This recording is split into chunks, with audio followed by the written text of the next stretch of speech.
Here at NWR, we are very pleased to have the opportunity to chat to Kevin Bailey, Chairman and largest shareholder of Po Valley Energy, ticker PVE. PVE is a European gas producer, having their first project this year. ASX listed with a portfolio of lookalike developments, providing material upside in the months and years ahead. Thank you, Kevin. First question, Kevin. It's been a big few months for Po Valley, with first gas from your Selva Malvezzi production concession. It's been a busy time for you. Perhaps provide a little bit more color about how exciting that period has been for Po Valley and yourself. Sure, thanks, Aidan. It's been a busy 18 months, actually, so never a dull moment. But we've been the beneficiary of a real energy crisis in Europe coming out of the Russian invasion of Ukraine 18 months ago. We were at the right place at the right time. After over 20 years doing some exploration in Italy, an Australian listed company, Australian investors who've invested into the European gas market, we were able to take advantage of the fact that the environment in Europe is very, very positive for gas producers as a transition fuel. And we were able to get all of our approvals through for the Selva Malvezzi concession, production concession. We're able to build a pipeline literally adjacent to the national grid. And so we were able to build that pipeline over the course of the last 12 months or so. We were able to do that on time and on budget, and we started producing gas in July. So at the end of this month, at the end of October, we'll have our first report on the revenue that has been coming in as we've sold this gas that's being produced in July, August, and September. That will come through into our accounts at the end of October, and so we'll be we're selling that to BP, and we've done a lot of testing, a lot of assessment of the field, and this Po de Mer field that we've developed is now producing 72,000 standard cubic meters per day, and a good proxy for the price that we get is the Dutch TTF, which with this terrible situation that's happened in Israel, of course, that's bumped the price up again a bit. I think what we've got in Europe is a situation where the price has got a floor, and we can't discount that there'll be crises or problems that will be coming up over the next few years. And we basically will be a beneficiary of that as we're a price taker on the gas price. So that's coming through. So we're delighted that we'll be receiving that we are receiving our first gas revenues, and that will then help us to fund some of the next projects that we've got in store, which I'm looking forward to discussing with you. That's very exciting for Po Valley to be a producer, joining a pretty small exclusive club on the ASX in that category. Definitely differentiate you versus many of your peers. But ASX and investors are always a little greedy for more, and this is only the beginning. So as you said, you'll get first revenue cash flow indicators in the October and December quarters, but Po de Mer 1's just the beginning, right? There's a whole bunch of lookalike projects here that you're hoping to fast track, maybe provide for enthusiastic followers like us a bit of detail on them, Kevin. Sure. We actually farmed into the Po de Mer concession, into the actual Selva Malvezzi concession in order to get this to market. And so we own 63%, and we're the operator. And so what we have is a situation where we've gone into a proven field where there's been about 26 wells that were drilled in the 50s and 60s and 70s by E&I. They left a number of pockets which were non-viable back in the 70s. And we had a petroleum engineer, Giorgio Patuzzi, who's working with us and been with E&I for many, many years, a long career. And he was quite convinced that some of these pockets would prove to be very, very good. So we proved up this concept with the Pot-des-Mers well, and we're now producing from that. But there are a number of other lookalike wells that the revenue that we'll be receiving from Pot-des-Mers over the next year or two is going to more than fund all of our capital expense to bring a number of the other lookalike fields on stream. So we're looking at north and south. We've got an option to drill a well into north and south, which will then be able to connect up to the Pot-des-Mers surface installation plant, which is only about 3.5 kilometres away. Another field is the East Selva field, which we want to develop, and that's a very much larger field. And so we will then be able to get that. That's less than a kilometre from the national grid, almost adjacent, like the Pot-des-Mers well. And then we've got a further lookalike well, which is looking very promising, but we want to do some more seismic on that. And this could be a really large development for us. And so once we've completed the seismic, we are wanting to drill at Ricardina as well. So this is going to increase our revenue. It's just going to bump things up one after the other. And so then we'll have lots and lots of free cash flow. We've got a number of other fields that we have got outside of the Selva Malvezzi concession that we potentially will farm in or we'll sell off. We've got Teodorico, which is an offshore field, and we're wanting to get some asset realization from that. We've got Torre de Morro, which is a condensate field, which is could be very, very large, an exploration field. So there's lots of potential upside. So yes, we are a producer, relatively small production at the moment in the scheme of things. But if we can bring on our lookalike wells, which are wells 2, 3, 4, and 5 in the Selva Malvezzi concession, and then we can be funded very, very well and with lots of free cash flow. We're not needing to raise huge amounts of capital, and therefore we're immune from most of those problems that afflict small resource exploration companies that end up getting the small investor diluted out. As you mentioned, I'm the largest shareholder, but we've got a number of large shareholders that have been with us for a long time, and we're running the company as investors for investors, and so we're not chasing off after windmills and like Don Quixote and just spending other people's money. We're spending our own money. We're being very frugal, very cautious, and we think that we can get a really fantastic return on capital over the next couple of years. I think you're being a little modest there, Kevin, talking about the size of the flow rate. It's going to more than cover just in the next 12 to 18 months at current prices. But if over the northern winter the prices spike up a bit, or else if there's another crisis or contingency that happens in Europe, they could go back up again, not to the prices they were at last year, where they went from 20 euro cents to 350 euro cents as a spike. But certainly at the moment, the Dutch TTF pricing is well over 40 euro cents. Our best case scenario when we're looking at these fields was 30 euro cents per standard cubic meter. And we did most of our numbers on 20 euro cents, and it's double that at the moment. And we've got, when we're looking at the futures prices, there's a potential for it to be a lot more. So it becomes a windfall gain for us. So that's what we're all excited for at the board of PVE at the moment. We're thinking, hey, this is it's been a long time coming, but we've cleaned up the balance sheet. There's no debt. We've got a terrific team in Italy that is very experienced, that has worked really well together. They've got great relationships with the ministry there.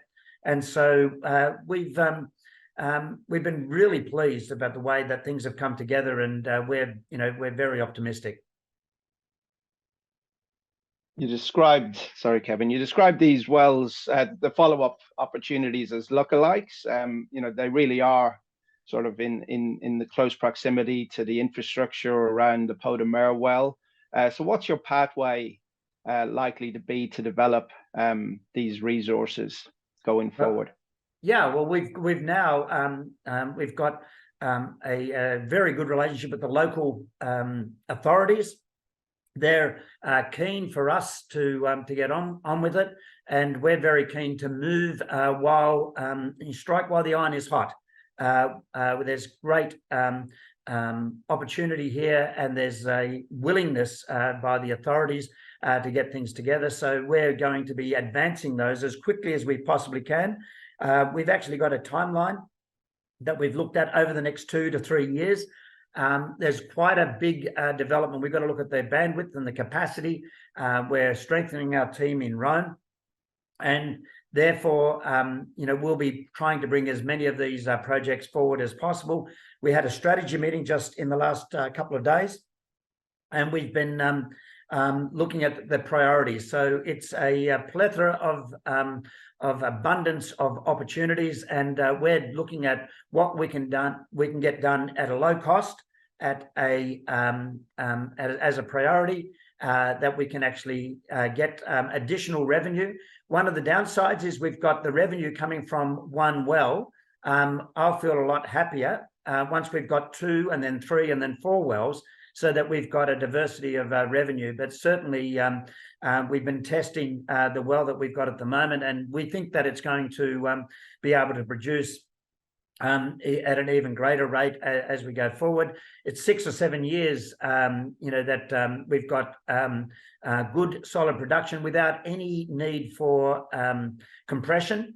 But then there's a long tail with this well. If we manage it properly, and we're trying to be conservative and not push it too hard, and then we think that it could go on for many, many more years after that initial amount of that we've got there in reserve. So we're not looking to be greedy or to be silly. We're looking to manage it in a very sensible and prudent manner, so that we can develop the additional wells. And as we get that extra income coming in, we've got lots and lots of options that we can look at to the benefit of shareholders.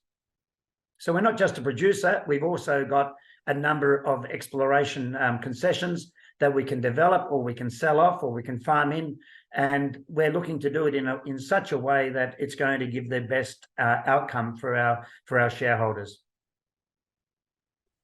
You mentioned the timeline there, Kevin. What does the next sort of 6 to 12 months look like at the moment in terms of activity? Obviously subject to change and hoping to fast track, but what have you got penciled in currently? Well, what we have to do initially is that we've ticked off the production of PM1. We've got the seismic survey shoot that we want to be doing. Ministry authorization for drilling Selva North, South and East is a process, and so we're got our team on Italy that have got a very full work agenda over the next few months, working with the ministry and with the local authorities, with the local landowners, to ensure that we can have everything lined up, all the ducks lined up, so to speak. And then we have an option whether we're going to drill north and south, or whether we're going to drill east. So once we have those approvals through, we'll be able to make that decision. That could be sometime, that's certainly over the next 12 months. We'll be doing that contemporaneously with the seismic. We'll be doing that work there. We're also then negotiating for the piping and the drilling, and getting all of that ready so that we can actually, once we're ready to go, the actual drilling takes, can take 6 or 7 weeks, depending on weather and another number of other contingencies there. We should be able to get that done fairly quickly as soon as we've got the authorization. And so we're wanting to bring that forward, but we can't get ahead of ourselves. And once we've got the wells drilled, then we can actually get the pipeline laid. We've got to basically make sure that we've negotiated with all the landowners, get that connection into the SNAM grid, or get the connection into Pot-Air, where we've got capacity on our surface installation plant for up to 150,000 standard cubic meters. So that can easily take on board the north and south without the additional cost of having to build a surface installation plant. So that's very attractive for us. And literally, 3.5 kilometres away, it's a no-brainer. So that's what we're looking at there. We're also looking at advancing what we can do in relation to the asset realisation of Puerto Rico, which is an offshore field which has got a number of issues that make it a little bit beyond our capacity. We'll likely bring in a partner or with a carried interest, or we could sell that off. We've got lots of options there, and also Torre de Morro, we're going to be advancing that, but we don't want to focus on anything over and above the development of our 63% interest in the Selva Malvezzi concession, which is the rivers of gold for us. As far as we're concerned, that's what's going to be funding all of the work that we have in store over the next 18 months, 2 years, and that should one after the other just continue to increase our revenue. And as I say, once we put out our quarterly at the end of this month, people will see what the revenue was for that first quarter as we started ramping up and started doing some of the testing. So we expect that the revenue in the December quarter, which will come out in January, will be greater again, and so on. So the next 12 months, our balance sheet is going to look very, very tidy indeed, with good revenues. We've got tax losses which can offset some of the taxes for the next couple of years. Those sorts of things. That's what we're focusing on, and making sure that we've got the capacity to do everything we need to do without dilutive capital raises that are going to undermine the share price. It's been interesting. The share price had a bit of a run up at the beginning of this year, and people were sort of jumping in looking for short-term gains. We're running this as a medium to longer-term business, running it as a business, and we think that will be the real rewards are going to come sort of 2 to 3 years down the track as we get that cash flow pouring through, and we want to increase the cash flow and not have it just coming from one well, but coming from several. So really sensible things that anybody who's involved in the field will see that it's really a sensible way to operate. Kevin, an incredibly exciting few months, but on the back of, as you said, a couple of years of really hard graft and work. It is quite an achievement bringing a major project online, particularly onshore Italy, pretty much on time and on budget, and as operator. Your enthusiasm for the company and the shares comes through as largest shareholder.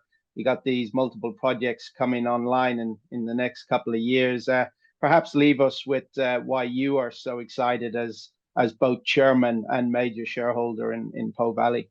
Yeah, well, I've been an investor in the company for 15 years, and it's an utterly different company today to what it was 5 or 10 years ago, or even 18 months ago. We're now self-funded. We've got the Selva production, which is providing the cash flow to meet all of our capital requirements. We've got a growth portfolio that we've got the development and exploration upside potential to support our future growth. We've got exploration opportunities. We're even looking at storage. There's potential for storage that we're going to do some desk work on, and we could work with a partner to. There's some real value there for when the gas is depleted, and we could even sell a bit of a cushion for some of the remaining gas in some of these fields for people who are interested in that storage capacity as a transition. We've got revenue from PM1 that's going to provide all of our necessary requirements. But once we've got North and South on board, once we've got East, Ricardina, we are very confident that there'll be really good revenue to give us lots of options. So we've got strong conditions with the domestic supply for Italy. That's not going to go away. Europe is going to need gas as a transition fuel. They're becoming increasingly aware of that, and we're in the box seat. So we've got a great team, and we've got some great exploration assets, and we've got the opportunity to develop them in a very systematic way. which is, you know, the way that we like to do it. So very, very comfortable. And we think that if we manage this properly, we'll have some very, very happy shareholders. So there's always, you know, potential for, you know, upsets and things that can go wrong, but we want to try to minimize those as much as possible and just systematically work our way through and make sure that shareholders who've been with us for a while are well rewarded, and new shareholders that are coming in. It's a great time to be buying in at the moment when there's been a bit of a dip. So I'm feeling very, very confident and very optimistic, and looking forward to the next couple of years.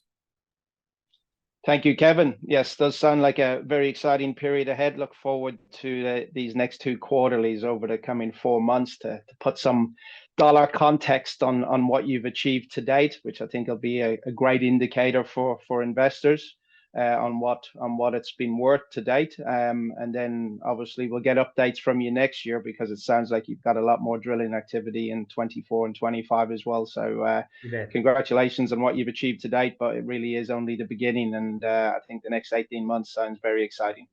You bet. Thank you very much.